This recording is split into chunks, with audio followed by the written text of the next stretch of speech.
Bonjour tout le monde, j'ai reçu plein de messages par rapport à mes cheveux. Je ne savais pas que ça intéressait autant de personnes.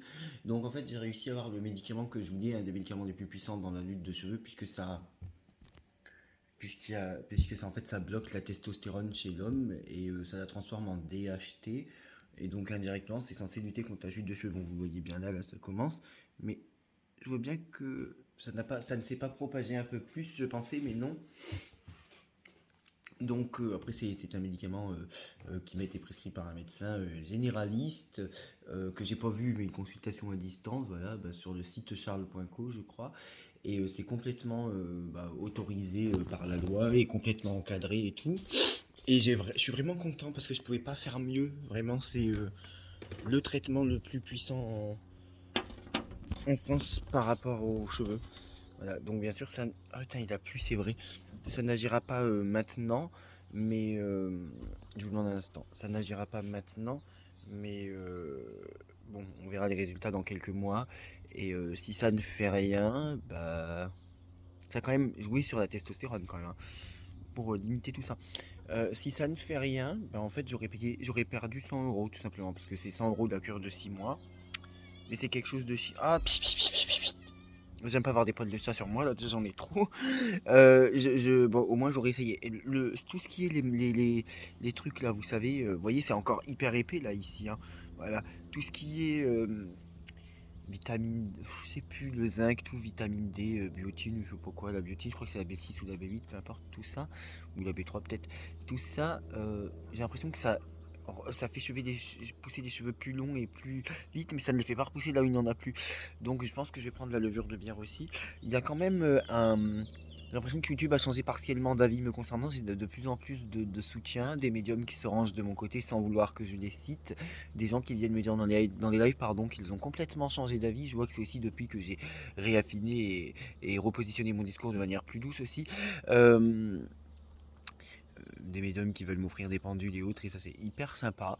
Des gens qui continuent de me consulter, c'est hyper sympa aussi. Et dans cette vidéo là, je voulais remercier. Non, je voulais faire deux choses, pardon. Parce que là, j'attends quelque chose. Je voulais remercier mes clients. Euh,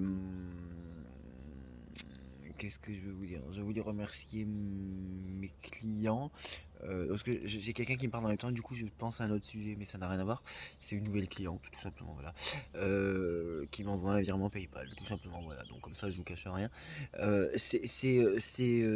Comment dire? Je voudrais remercier mes clients parce que je pense que les voyants médiums, pour le coup, je vais parler des bons, même ceux qui sont bons dans leurs prédictions, même ceux qui valent le coup, en oublient ce qu'ils sont. On n'est rien sans les clients, on n'est absolument rien. On n'a pas de réussite financière sans les clients quand on ne fait que de la voyance, bien sûr. On n'a pas d'épanouissement personnel sans les clients. Parce que l'épanouissement personnel ne vient pas que par l'argent, mais il y contribue quand même. On n'est rien sans la confiance des gens, sans le bouche à oreille des gens, voilà. Donc on peut faire nos petites pubs à côté, mais les bouche à oreille c'est pas mal dans son style. Donc je pense que je vais rentrer parce que je vais cramer là, je crois, avec le soleil qui vient de se lever. Mais on n'est rien, donc je voudrais remercier chaque personne qui me fait confiance parce qu'au-delà d'un certain montant qui est versé sur mon PayPal ou sur mon compte bancaire, il n'y a pas que ça. Il y a une confiance humaine et moi c'est ce que je vois aussi, bien sûr. Je vois le côté financier parce que je veux gagner ma vie comme tout le monde, mais moi je vois aussi, contrairement à d'autres, la confiance humaine qui m'est portée. C'est pour ça que j'ai toujours vu, par exemple, bon, c'était un point de vue personnel, je suis assez romantique. Vous savez, quand vous avez un rapport sexuel avec quelqu'un, moi je vois pas ça comme. Même si je suis sur Grindr et tout, mais je vois pas ça comme. Comment dire? Comme c'est pas interdit de parler de ça, excusez-moi, c'est pas interdit par la loi. Je vois pas comme ça comme de la baise, comme certains pourraient dire, mais vraiment comme quelqu'un qui vous livre son corps, comme quelqu'un qui vous livre ses sentiments, comme quelqu'un qui vous fait confiance, parce que c'est pas facile de se mettre à nu face à quelqu'un, que ce soit physiquement ou sentimentalement. Donc je pense que on doit faire hyper attention quand quelqu'un nous fait confiance, que ce soit sentimentalement, physiquement, et là pour le coup, professionnellement dans la voyance, on doit faire hyper attention à ça. Et pour moi c'est hyper important. Il n'y a pas que un montant financier, il n'y a pas qu'un porte-monnaie. Il y a aussi, vous voyez, je viens de recevoir encore un montant sur PayPal. Il y a aussi, il n'y a pas qu'un porte-monnaie, pardon, et un montant financier. Il y a aussi, comment vous appelez ça? Il y a aussi une confiance humaine. Maintenant, je voudrais dire autre chose. Je n'en ai rien avec les autres médiums, je vais parler de moi. Le rappel de mes. Je vois quand même que ça continue de pousser. Vous voyez, j'ai pas tout perdu non plus, j'en ai encore là. Donc je pense que je peux peut-être encore espérer quelque chose. On verra bien. Pas encore. Oui, ça s'est dégarni, mais bon, ça pourrait être pire. J'ai même l'impression qu'il y a une légère amélioration, mais ça, on verra. Euh, je vais rentrer juste vous demander un instant parce que je suis en train de cramer là. En plus, à Rennes, c'est un peu n'importe quoi. Il y a eu de l'orage cette nuit. Enfin, n'importe quoi, je parle pas de la ville, je parle de la météo. Il y a eu de l'orage cette nuit, puis voilà, il n'y a pas d'orage.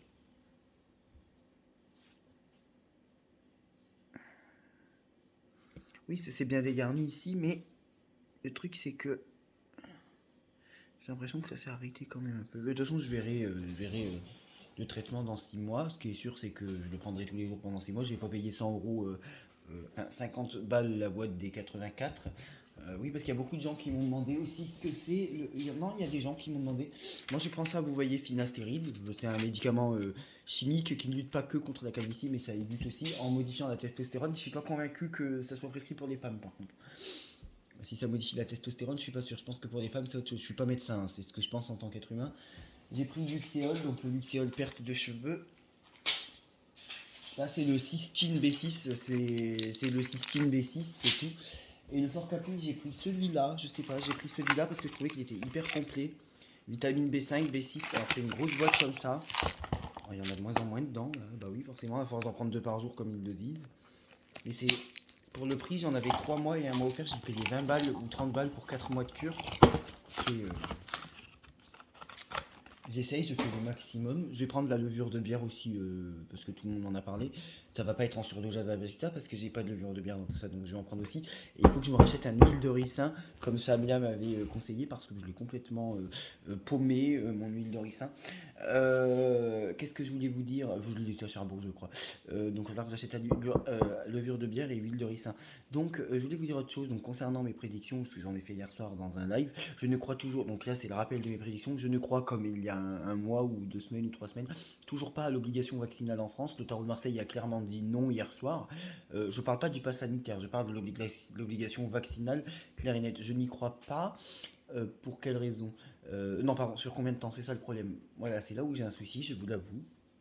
Je ne sais jamais si mon tarot de Marseille parle sur 2 mois, s'il parle sur 3 mois, s'il parle sur 6 mois. C'est pour ça que je peux pas me permettre, comme certains, de faire des prédictions sur un an, sur 10 ans. Alors que même, je suis pas convaincu. Peut-être qu'ils répondent définitivement, mais j'ai des fois des clients qui me disent que ce que je leur ai dit, ça c'est, euh, comment vous appelez ça? Déroulé, voilà, sous 3 mois. D'autres qui me disent que ça s'est déroulé sur 6 mois. D'autres qui me disent que ça s'est déroulé sous 8 mois. Donc je peux pas me permettre de dire des choses sans être sûr. Euh, je pense qu'on peut être sûr qu'il part au moins sur des 2 mois. Donc je ne pense pas à une obligation vaccinale cet été. On est encore en mai. D'ici fin juillet, début août, je n'y crois pas. Ensuite, Jean-Luc Mélenchon, Premier ministre, j'y crois toujours pas, mais ça c'est pas la première fois que je vous le dis.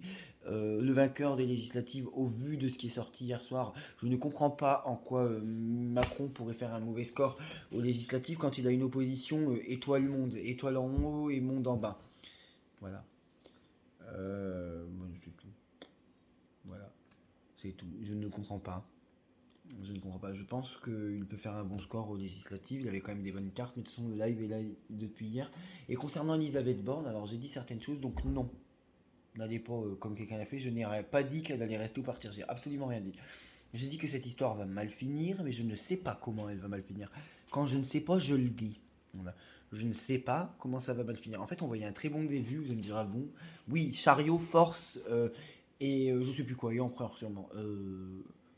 Force, ça s'impose, elle maîtrise, elle est là, quoi. Chariot, c'est l'avancement. Enfin, pour moi, c'est une forme d'autorité aussi et diriger le gouvernement. C'est d'ailleurs avec le chariot et la maison de Dieu ou la mort que j'avais prédit la démission d'Édouard Philippe. Je sais plus comment j'avais fait d'ailleurs à l'époque. Enfin, bon, vous savez, je suis complètement tapé, mais en attendant, j'avais raison. Euh, le problème, donc pour être très transparent avec vous, c'est comme d'ailleurs quand je vous tire les cartes, je vous dis toujours les cartes que je vous tire. Non, je vous dis pas les cartes que je vous tire pas pour que vous me donniez vos définitions. Non, je vous dis les cartes que je vous tire excusez-moi, pour que pour que vous sachiez tout simplement. Je vais pas de, c'est pas interdit par la loi de vous dire les cartes que je vous tire. Ça c'est pas un problème, vous voyez. Bon, donc ah oui, il faut que j'appelle une amie en plus. J'ai eu une intuition là concernant. Concernant mes vacances. Donc, elle avait en dernière carte en bas Elisabeth Borne, le mât et la lune, ou la lune et le mât. Je sais pas dans quel sens, mais on s'en fiche, c'est pas ça le problème. Euh, le problème, c'est pas ça, le mât et la lune. Alors, est-ce qu'on la laisse, et encore, c'est pas totalement ça, est-ce qu'on la laisse seule de son côté et sans plus aucune stabilité? La lune, ça me fait penser surtout à la lune et le mât, ça peut être pour moi une tristesse émotionnelle, parce que pour moi, le mât n'est pas complètement stable. J'aime pas cette carte. Voilà. Je le vois comme un homme qui veut traverser le monde sans savoir où il va, comme une instabilité, il n'y a rien de sécuritaire pour l'avenir, une forme de folie, puisqu'on appelle aussi le fou. Mais enfin, peu importe, on pense ce qu'on veut du mât, mais moi je l'aime pas, encore moins avec la lune. Euh, la lune et le mât, on est complètement désorienté, on n'a plus, on ne comprend plus ce qu'elle veut, on ne voit plus quelle est sa ligne d'horizon, c'est complètement flou, on ne la comprend plus. Le problème, c'est que c'est difficile de prédire qu'elle quitte le gouvernement. Justement, je n'ai pas dit qu'elle allait rester, je n'ai pas dit qu'elle allait partir, au moins je suis clair. Pourquoi je l'ai pas dit? Parce qu'en fait, elle n'avait pas non plus la mort, la séparation. Donc la lune et le mât, bah, ça fout bien la merde, ça fout bien le bordel. Excusez-moi de parler comme ça. Oui, j'avais dit que je ferais des efforts et je veux pas repousser potentiellement de nouvelles personnes. J'ai pas insulté quelqu'un non plus, mais c'est vrai que non, pour être beaucoup plus calme et soft, ça fout bien le bazar, la lune et le mât. Donc ça va bien démarrer. C'est pareil, j'ai pas donné de période.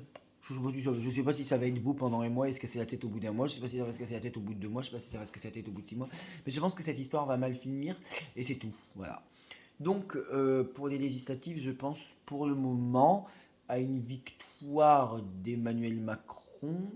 Euh, Pourquoi je pense ça? Bah, il y a le live d'hier, il suffit de regarder pourquoi j'ai tiré. Vous verrez que je dis ça pas en fonction de l'actualité, mais en fonction des cartes que j'ai tirées, puisque j'ai tiré les cartes.